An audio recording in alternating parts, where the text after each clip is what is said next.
പിന്നെ ഒരു മഹാന്മാരൊക്കെ പറയുന്ന ഒരു വാക്കുണ്ട്, ലാഇബ് വലദക സബ്അൻ വഅദ്ദിബുഹു സബ്അൻ വറാഖിബുഹു സബ്അൻ ثم اترك حبله على غاربه. സുബ്ഹാനല്ലാഹ്. ലാഇബ് വലദക സബ്അൻ, 7 വയസ്സുവരെ നിന്റെ കുട്ടികളോടൊപ്പം നീ കളിച്ചേക്കണം. കുട്ടികൾക്ക് വാപ്പ ഒരു കളിക്കൂട്ടുകാരനാവണം 7 വയസ്സാകുന്നവരെ. അങ്ങനെയാണ്. മഹാനായ ജാബിർ റളിയല്ലാഹു അൻഹു വരുമ്പോ പറയാണ്, ദഖൽതു അലൻ നബിയ്യ സ്വല്ലല്ലാഹു അലൈഹി വസല്ലം വഹുവ യംശി അലാ 40. അല്ലാഹ്, ഞാൻ അല്ലാഹുവിന്റെ റസൂലിന്റെ സ്വല്ലല്ലാഹു അലൈഹി വസല്ലം അടുത്തേക്ക് വരുമ്പോ തങ്ങൾ 4 കാലിൽ നടക്കുകയാണ്, പറഞ്ഞ മുട്ടുകുത്തി ഇങ്ങനെ നടക്കുകയാണ്. വഅലാ ദുഹരിഹി, അവിടുത്തെ പുറത്ത് കയറിയിരിക്കുന്നുണ്ട് അൽ ഹസൻ വൽ ഹുസൈൻ, അവിടുത്തെ പുന്നാര മകളുടെ മക്കൾ ഹസൻ ഹുസൈൻ റളിയല്ലാഹു അൻഹുമാ, രണ്ടാളും പുറത്ത് കയറിയിരിക്കുക. നബിതങ്ങൾ 4 കാലിൽ ഇങ്ങനെ നടക്കുകയാണ്. എന്നിട്ട് പുന്നാര റസൂൽ സ്വല്ലല്ലാഹു അലൈഹി വസല്ലം പറഞ്ഞുകൊണ്ടിരിക്കുന്നുണ്ട്, നിഅമൽ ജമലു ജമലുകുമാ, നിങ്ങളുടെ ഒട്ടകം എത്ര നല്ല ഒട്ടകമാണ്, ഞാൻ നിങ്ങൾക്ക് ഒട്ടകമാണ്. വ നിഅമൽ അദ്ലാനി അൻതുമാ, ആ ഒട്ടകത്തെ നയിക്കാനുള്ള എത്ര നല്ല ഒട്ടക സവാരിക്കാരാണ് നിങ്ങൾ രണ്ടുപേരും എന്നിങ്ങനെ പറഞ്ഞ് നിഅമൽ ജമലു ജമലുകുമാ വ നിഅമൽ അദ്ലാനി അൻതുമാ, ഇതിങ്ങനെ പറഞ്ഞ് ഇങ്ങനെ മുട്ടുകുത്തി കളിക്കുകയാണ് കുട്ടികളോടൊപ്പം. ആര്? അഷ്റഫുൽ ഖൽഖ് സ്വല്ലല്ലാഹു അലൈഹി വസല്ലം. 7 വയസ്സുവരെ നിങ്ങൾ കൂടെ കളിച്ചോളൂ. ലാഇബ് വലദക സബ്അൻ, കാരണം അവർക്ക് സ്നേഹം കിട്ടേണ്ട സമയമാണ്, നല്ല സ്നേഹവും അടുപ്പവും കിട്ടേണ്ട നേരമാണ്. നിങ്ങൾ അവർക്ക് കൂട്ടുകാരനാവണം 7 വയസ്സുവരെ. 7 മുതൽ 14 വയസ്സുവരെയുള്ള അടുത്ത 7 നിങ്ങൾ അവർക്ക് അച്ചടക്കം പഠിപ്പിച്ചു കൊടുക്കേണ്ട സമയമാണ്. 7 കഴിഞ്ഞാൽ പിന്നെ അരുതും അരുതാത്തതും അവർക്ക് പറഞ്ഞു കൊടുക്കണം. യാ അല്ലാഹ്, അടുത്ത 7 അച്ചടക്കം പഠിപ്പിക്കേണ്ട 7 14 വയസ്സുവരെ. 14 മുതൽ 21 വരെയുള്ള സമയം കുട്ടികളെ വീക്ഷിക്കേണ്ട നേരമാണ്. അവരുടെ കൂട്ടുകാരാരാണ്, എങ്ങോട്ടാണ് മക്കൾ പോകുന്നത്, അവരെവിടെയാണ് ചെന്നെത്തുന്നത്, എന്തൊക്കെയാണ് അവൻ ചെയ്യുന്നത്. 14 മുതൽ 21 വരെയുള്ള 7 കൊല്ലം മക്കളെ വീക്ഷിക്കേണ്ട കാലമാണ്. ശരിക്ക് കൂടെ നിൽക്കാൻ പറ്റില്ല, പക്ഷെ ദൂരെ നിന്ന് വീക്ഷിക്കണം, അവരുടെ നീക്കുപോക്കുകൾ മനസ്സിലാക്കണം. യാ അല്ലാഹ്. പിന്നെ ആ കയറവന്റെ കഴുത്തിലങ്ങ് ഇട്ട് കൊടുത്താൽ മതി, പിന്നെ അവ നന്നായിക്കോളും. ഇത് മഹാന്മാരൊക്കെ പറയുന്നൊരു വാക്കാണ്. ലാഇബ് വലദക സബ്അൻ, ആ 7 വയസ്സുവരെ നല്ല കളിക്കൂട്ടുകാരനാണ് വാപ്പയും ഉമ്മയും, അല്ലേ. വഅദ്ദിബുഹു സബ്അൻ, 7 മുതൽ അടുത്ത 7 വരെ 14 വയസ്സുവരെ അദബ് പഠിപ്പിക്കേണ്ട നേരമാണ്, അല്ലെ. അടിക്കേണ്ടതിന് അടിക്കണം, ശാസിക്കേണ്ടതിന് ശാസിക്കണം, അല്ലെ. അവർക്ക് റിവാർഡ് കൊടുക്കേണ്ട വിഷയത്തിന് റിവാർഡ് കൊടുക്കണം, അവരെ പ്രോത്സാഹിപ്പിക്കണം. പിന്നെ വറാഖിബുഹു സബ്അൻ, പിന്നെയുള്ള 7 വർഷം അവരെ വീക്ഷിക്കേണ്ട നേരമാണ്. പിന്നെ അവർ അച്ചടക്കം പഠിപ്പിച്ചാൽ കിട്ടൂല. 14 കഴിഞ്ഞാൽ പിന്നെ അവരെ കിട്ടൂല. പിന്നെ നിങ്ങൾക്ക് വീക്ഷിക്കാനേ 14 വരെ നിങ്ങളുടെ കൺട്രോളിലാണ്, പിന്നെ നിങ്ങൾ വീക്ഷിച്ചേക്കണം. ചെറിയ തിരുത്തലുകളൊക്കെ വരുത്തി ഇങ്ങനെ ലെവലാക്കി കൊണ്ടുവരാം. 21 വയസ്സായാൽ പിന്നെ അവരുടെ പാട്ടിനെ അവരെ വിട്ടോളൂ, ഒന്നും സംഭവിക്കാൻ പോകുന്നില്ല എന്ന് പറഞ്ഞ് അങ്ങനെ വളർത്തിയ മക്കൾ പഴച്ചു പോകില്ല എന്നാണ് അതിനർത്ഥം. സുബ്ഹാനല്ലാഹ്. 7-നൊരു കണക്കുണ്ട്. അങ്ങനെ ആദ്യത്തെ 7 കൂടെ കളിക്കാനുള്ള 7, രണ്ടാമത്തെ 7 അച്ചടക്കം പഠിപ്പിക്കാനാണ്, മൂന്നാമത്തെ 7 മുറാഖബ, അവരെ വീക്ഷിച്ച് അവർക്ക് തിരുത്തി കൊടുക്കേണ്ട നേരമാണ്. എന്ന് റസൂലുള്ളാഹി സ്വല്ലല്ലാഹു അലൈഹി വസല്ലം അങ്ങനെ പഠിപ്പൻ കാന ലഹു സബിയ്യുൻ ഫല്യതസാബല, നിങ്ങൾക്ക് കുട്ടികളുണ്ടെങ്കിൽ കുട്ടികളെ പോലെ ആയിക്കോളിൻ എന്ന് റസൂലുള്ളാഹി സ്വല്ലല്ലാഹു അലൈഹി വസല്ലം. കുട്ടികളെപ്പൊരു കുട്ടിക്കളി അത് പറ്റും, വലിയവരുടെ കൂടെ കുട്ടികളെ കളിക്കരുത്, ഇതാണ് പ്രശ്നം. നേരെ മറിച്ചാണ്. കുട്ടികളുടെ കൂടെ നല്ല കുട്ടിയായിട്ട് തന്നെ കളിച്ചേക്കണം. ഫല്യതസാബല, ആർക്കെങ്കിലും മക്കളുണ്ടെങ്കിൽ ഫല്യതസാബലഹു, ആ കുട്ടിക്ക് വേണ്ടി ഈ വാപ്പ ഒരു സ്വബിയായിക്കോട്ടെ, ഒരു കുട്ടിയായി കളിച്ചോട്ടെ എന്ന് റസൂലുള്ളാഹി സ്വല്ലല്ലാഹു അലൈഹി വസല്ലം. ഭയങ്കരമായ ഇതൊക്കെ അല്ലാഹുവിന്റെ ദീനല്ലേ നമുക്ക് പറഞ്ഞിരുന്നത്. സുബ്ഹാനല്ലാഹ്. അപ്പോ ലിയസ്തഅദിൻകും, നിങ്ങളോട് സമ്മതം ചോദിക്കണം. അല്ലദീന മലക്കത് അയ്മാനുകും വല്ലദീന ലം യബ്ലുഗുൽ ഹുലുമ മിൻകും, പ്രായപൂർത്തി എത്തിയിട്ടില്ലാത്തവർ. ഈ ഹുലും എന്ന് പറഞ്ഞാൽ എന്താണ് ഈ പ്രായപൂർത്തി എന്ന് പറഞ്ഞാൽ? ശറഇൽ അതിന് വ്യത്യസ്ത അർത്ഥങ്ങളുണ്ട്. ഒന്ന് ഇഹ്തിലാം ലിദ്ദക്കർ, ഒരു പുരുഷനെ സംബന്ധിച്ചിടത്തോളം, ആൺകുട്ടിയെ സംബന്ധിച്ചിടത്തോളം ഇഹ്തിലാം എന്ന് പറഞ്ഞാൽ സ്വപ്നസ്ഖലനം എന്നാണ്. പെൺകുട്ടിക്കാണെങ്കിലോ അൽ ഹൈദ്, അവരുടെ മെൻസ്ട്രേഷൻ പീരീഡ് ആരംഭിക്കുന്നത് വരെ അവർ കുട്ടികളാണ്. അതായിക്കഴിഞ്ഞാൽ അവർ അള്ളാഹുവിന്റെ കൽപ്പനകൾ നേരിട്ട് അവരെ ബന്ധിക്കുന്ന സമയത്തിലേക്ക് എത്തിക്കഴിഞ്ഞു എന്നാണ്. സുബ്ഹാനല്ലാഹ്.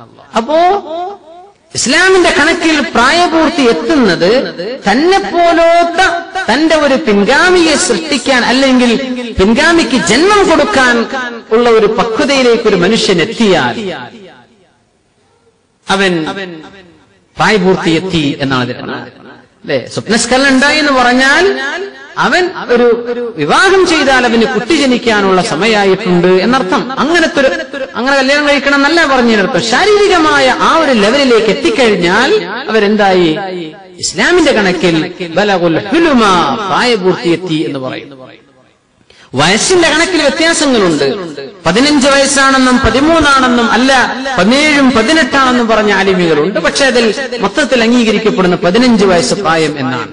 അതിന്റെയൊക്കെ നേരത്തെ ആയിന്ന് വരും. ആ പ്രായം എത്തുന്നത് വരെ അവർക്കുള്ള നിയമമാണ് അല്ലാഹു തആല പറയുന്നത്. എന്താ ചെയ്യേണ്ടത്? അവർ ചെയ്യേണ്ടത് ലിയസ്തഅദിൻകുമുല്ലദീന മലകത് അയ്മാനുകും വല്ലദീന ലം യബ്ലുഗുൽ ഹുലുമ മിൻകും ثلاث مرات, 3 പ്രാവശ്യം സമ്മതം ചോദിച്ചേ പറ്റൂ. സുബ്ഹാനല്ലാഹ്. 1 മിൻ ഖബ്ലി സ്വലാത്തിൽ ഫജ്രി വഹീന തമഊന സിയാബകും. 2 മിൻ അദ്ദഹീറ. 3 വമിൻ ബഅദി സ്വലാത്തിൽ ഇശാ 3 ഔറാത്തിൽ ലക്കും. സുബ്ഹി നിസ്കാരത്തിന്റെ മുമ്പും ളുഹർ നിസ്കാരത്തിന്റെ ശേഷവും ഇശാ നിസ്കാരത്തിന്റെ ശേഷവും അല്ലാഹു തആല പേരെടുത്ത് പറഞ്ഞു ഔറത്തുൻ, ഇത് ഔറത്താണ്. ഔറത്ത് എന്ന് പറഞ്ഞാൽ മറക്കപ്പെടേണ്ട സാധനമാണ് എന്നർത്ഥം. എന്ന് പറഞ്ഞാൽ നിങ്ങളുടെ സ്വകാര്യതകളാണ്. സുബ്ഹാനല്ലാഹ്. എന്ന് പറഞ്ഞാൽ ഒരാൾ തന്റെ ഭാര്യയോടൊപ്പം കഴിയുന്ന നേരമാണത്. സുബഹിന്റെ മുമ്പ് ഉറങ്ങുന്ന സമയമാണ്. വസ്ത്രം അങ്ങോട്ടും ഇങ്ങോട്ടൊക്കെ നീങ്ങിയിട്ടുണ്ടാവില്ലേ?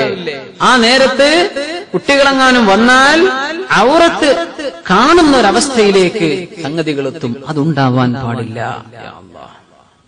അപ്പൊ നമ്മൾ കുട്ടികൾ ഔറത്തിന്റെ ഒരു അവസ്ഥയും അറിയരുത് എന്ന് അല്ലാഹു തആലക്ക് നിഷ്കർഷതയുണ്ട്.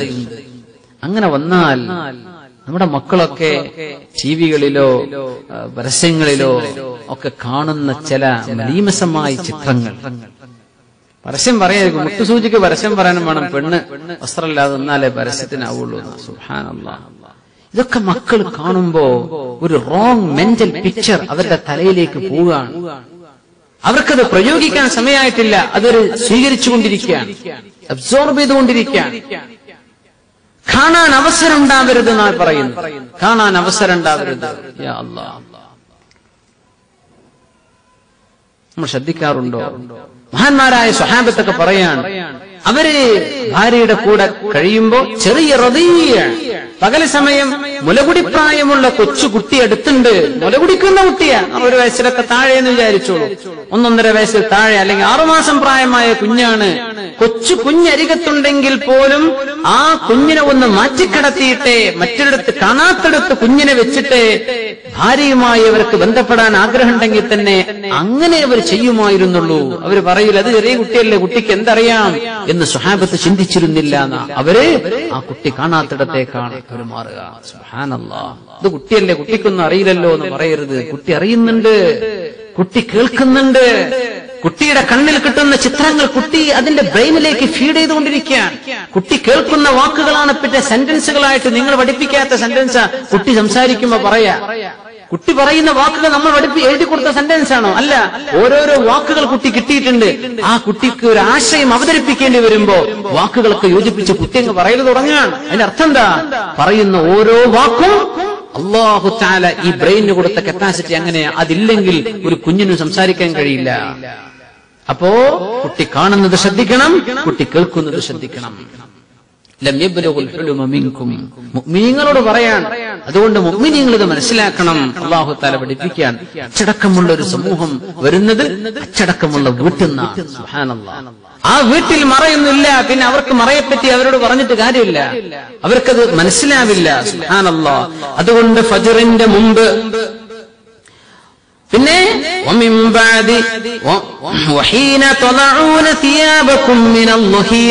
ഉച്ചക്ക് നിങ്ങൾ വസ്ത്രം അഴിച്ചു മാറ്റുന്ന നേരത്തും. വസ്ത്രം അഴിച്ചു മാറ്റിയെന്ന് പറഞ്ഞാൽ നിങ്ങൾ എന്തെയും വീട്ടിലാകുമ്പോ നല്ല ചൂട്, ഒരു ഭൂമിയിലൊക്കെ ജീവിക്കുന്ന ആളുകൾക്ക് പ്രത്യേകിച്ച് എയർ കണ്ടീഷൻ ഒന്നും ഇല്ലാത്തൊരു സമയം ആലോചിച്ച് നോക്കി. സുബ്ഹാനല്ലാഹ്. ആ ഒരു ചൂട് നേരത്ത് വസ്ത്രങ്ങളൊക്കെ ഒന്ന് കനം കുറഞ്ഞ വസ്ത്രം ധരിച്ച് വിശ്രമിക്കാനിരിക്കുന്ന നേരമാണ്. ആ നേരത്തും നിങ്ങളുടെ റൂമിലേക്ക് വരുമ്പോ കൊച്ചുമക്കളോട് നിങ്ങൾ സമ്മതം ചോദിക്കാൻ പറയണം. അങ്ങനെ ഒരു നിയമമുണ്ടായത് സമ്മതം ചോദിക്കാതെ കടന്നു വരുന്നൊരവസ്ഥ ഉള്ള വീടുകളായപ്പോഴാണ്. ഡോറുകളില്ലായിരുന്നു. സ്വഹാബത്തിന്റെ അവസ്ഥകളിൽ അന്ന് ചെറിയ കർട്ടനുകൾ, തുണിയുടെ മറയേ ഉള്ളൂ, അതങ്ങ് നീക്കിയാൽ അടുത്ത റൂമായി. അങ്ങനെ കഴിയുന്ന കാലത്ത് അവർ സമ്മതം ചോദിച്ചിട്ടേ വരാവൂ. കാരണം ലോക്ക് ചെയ്യാൻ സന്ദർഭമല്ല. അപ്പൊ ഈ ഇന്നത്തെ കോൺടെക്സ്റ്റ് നമ്മൾ എങ്ങനെ മനസ്സിലാക്കണം? നിങ്ങൾ അങ്ങനെ കിടന്നുറങ്ങുകയാണെങ്കിൽ റൂം ലോക്ക് ചെയ്തോ, റൂം ശരിക്കും നീ ലോക്ക് ചെയ്തോ, ഒന്നും ഉണ്ടായിട്ടല്ല. നിങ്ങളോ ഭാര്യയോ സമീപിക്കും, നിങ്ങൾ ശാരീരികമായി ബന്ധപ്പെടാൻ ഉദ്ദേശിക്കുന്ന നേരം ആവണമെന്നൊന്നുമില്ല. നിങ്ങൾ കിടന്നുറങ്ങല്ലേ, വസ്ത്രം നീങ്ങില്ലേ ശരീരത്തിൽ നിന്ന്, അത് കുട്ടികൾ കാണാൻ ഇടവരണ്ട. ഡോർ അടക്കാൻ പറ്റുന്ന ഡോർ അടക്കണം, ലോക്ക് ചെയ്യാൻ പറ്റുന്ന ലോക്ക് ചെയ്തോ, മക്കൾ മുട്ടുമ്പോ തുറന്നു കൊടുത്താൽ മതി. അങ്ങനെയൊന്നും ഡോറ് തുറക്കാനോ അടക്കാനൊന്നും പറ്റാത്തോ തുറന്നു കിടക്കുന്ന റൂമുകളാണ്. അവിടെ ചെറിയ കർട്ടനുകളെ ഉള്ളൂ.